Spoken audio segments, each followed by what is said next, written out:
ಬೇಕೇ ಬೇಕು, ನಮ್ಮ ಮೀಸಲಾತಿ ಬೇಕು. ಬೇಕೇ ಬೇಕು, ನಮ್ಮ ಮೀಸಲಾತಿ ಬೇಕು. ಏನ್ರಿ ಅದು ಹೊರಗಡೆ ಗಲಾಟೆ? ಸರ್, ಅದು ಪಂಚಮಸಾಲಿ ಮೀಸಲಾತಿ ಹೋರಾಟ. ಇಲ್ಲಿಗೆ ಬರ್ತಾ ಇದ್ದಾರೆ. ಏನು ಇಲ್ಲಿಗೆ ಬರ್ತಾರಂತ? ಆ ಪೊಲೀಸ್ಗೆ ಹೇಳ್ಬಿಟ್ಟು ಲಾಠಿ ಚಾರ್ಜ್ ಮಾಡಿಸ್ರಿ. ಅಲ್ಲಿ ಅದೇನಾಗ್ತದೋ ನಾನು ನೋಡೇ ಬಿಡ್ತೀನಿ. ಯಾಕ್ರಿ ಸರ, ನಾವ್ ಏನ್ ತಪ್ಪು ಮಾಡಿದ್ವಿ ಅಂತ ನಮ್ಮ ಮ್ಯಾಗ ನೀವು ಲಾಟ್ರಿ ಚಾರ್ಜ್ ಮಾಡಿಸಿದ್ರಿ? ನಾವ್ ನಮ್ಮ ಹಕ್ಕಿಗೆ ಹೋರಾಟ ಮಾಡಬಾರ್ದೇನ್ರಿ? ನಿಮಗೆಲ್ಲ ಮೀಸಲಾತಿ ಕೊಡಕ್ ಬರಲ್ಲ, ಅದು ಸಂವಿಧಾನ ವಿರೋಧಿ. ನಡಿ ನೀನು, ನಡಿ. ಬನ್ರಪ್ಪ, ಇಲ್ಲಿ ಹಂಗೆ ಹೋಯ್ತಾ ಇದ್ದೀರಾ?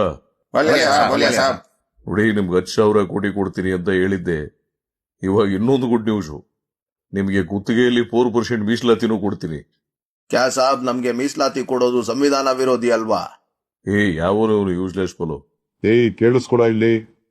ಹಂಗೇನಾದ್ರೂ ಅದು ಸಂವಿಧಾನ ವಿರೋಧಿ ಆದ್ರೆ ನಾವು ಸಂವಿಧಾನನೇ ಬದಲಾಯಿಸಿ ನಿಮಗ್ ಮೀಸಲಾತಿ ಕೊಡ್ತೀವಿ, ಆಯ್ತಾ? ವಾ ವಾ ವಾ ವಾ ವಾ, ಹ್ಯಾಟ್ಸ್ ಆಫ್ ಟು ಯು ಸಾಬ್, ಹ್ಯಾಟ್ಸ್ ಆಫ್ ಟು ಯು. ನಿಮ್ ತರ ಜನ ದೇಶದಲ್ಲಿಲ್ಲ, ರಾಜ್ಯದಲ್ಲಿಲ್ಲ, ಎಲ್ಲೂ ಇಲ್ಲ ಸಾಬ್. Hats off to you. Download ShareChat.